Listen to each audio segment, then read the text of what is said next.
फ़लस्तीन में जारी इसराइली जुल्म बर्बरियत और जाहिलियत के खिलाफ दुनिया भर की तरह पाकिस्तान में भी एहतजाजी रैलियां जारी।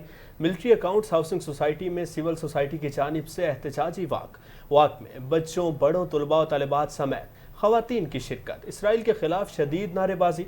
अक़वाम मुत्तहिदा फ़लस्तीन में होने वाले जुल्म सितम को फौरी बंद करवाए, इसराइली मसनूआत का बाइकाट किया जाए, आलमी बरादरी इसराइल को हुकूक इंसानी की शदीद खिलाफ वर्जियों से रोके। इसी हवाले से मज़ीद तफसीलात जानते हैं अपने नुमाइंदे ईद मोहम्मद से। जी ईद मोहम्मद, आगाह कीजिएगा। जी, इसराइल की जानिब से जो जुल्म बर्बरियत की मिसाल कायम की गई है और निहत्ते फ़लस्तीनियों पर गोलाबारी करके उनको शहीद किया जा रहा है, नस्लकुशी की जा रही है, इसी हवाले से जहाँ पर पूरी इस्लामी दुनिया के ममालिक सरापा एहतजाज है और पाकिस्तान भर में भी पाकिस्तानी कौम सरापा एहतजाज है और इसराइल के ख़िलाफ़ भरपूर एहतजाज किया जा रहा है और मुतालबा किया जा रहा है यूनाइटेड नेशन से कि यूनाइटेड नेशन इस हवाले से अपना फ़ाल किरदार अदा करें और ख़ास तौर पर यूनाइटेड नेशंस की हवाले से जितनी भी NGOs हैं जो ह्यूमन राइट्स का दर्स देती हैं उनसे भी मुतालबा किया जा रहा है कि अपना फ़ाल किरदार अदा करें। तो इसी तरह मिलिट्री हाउसिंग सोसाइटी में भी एक पुरवकार वॉक का इनेकाद किया गया है। तो इस वक्त छोटे बड़े बच्चे सब यहाँ पर मौजूद हैं, इनसे हम बात करते हैं ये इस वॉक के हवाले से क्या कहेंगे, इनसे हम बात करें। जी बताइएगा। जी अस्सलाम वालेकुम सर।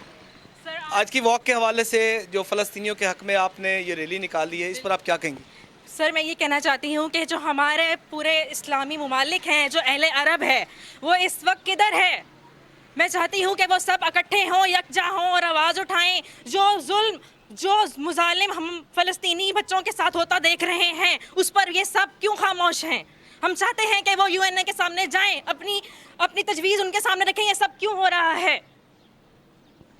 तो आप ये देख सकते हैं बच्चों ने पोर्ट्रेट्स, बिल्कुल जी आप ये देख सकते हैं मुख्तलिफ जो पोर्ट्रेट्स हैं इसमें मुतालबा किया जा रहा है, यूनाइटेड नेशन से मुतालबा किया जा रहा है। इसके अलावा तमाम तर इस्लामी ममालिक से वो एक पेज पर इकट्ठे हों और इस हवाले से इसराइल की जानिब से जो जाहिलियत और बर्बरियत की मिसाल कायम की जा रही है, इसके खिलाफ बाकायदा तौर पर एक मैकेनिज़्म तैयार करना चाहिए ताकि फ़लस्तीनियों को जो उनका हक़ है वो उनको मिलना चाहिए।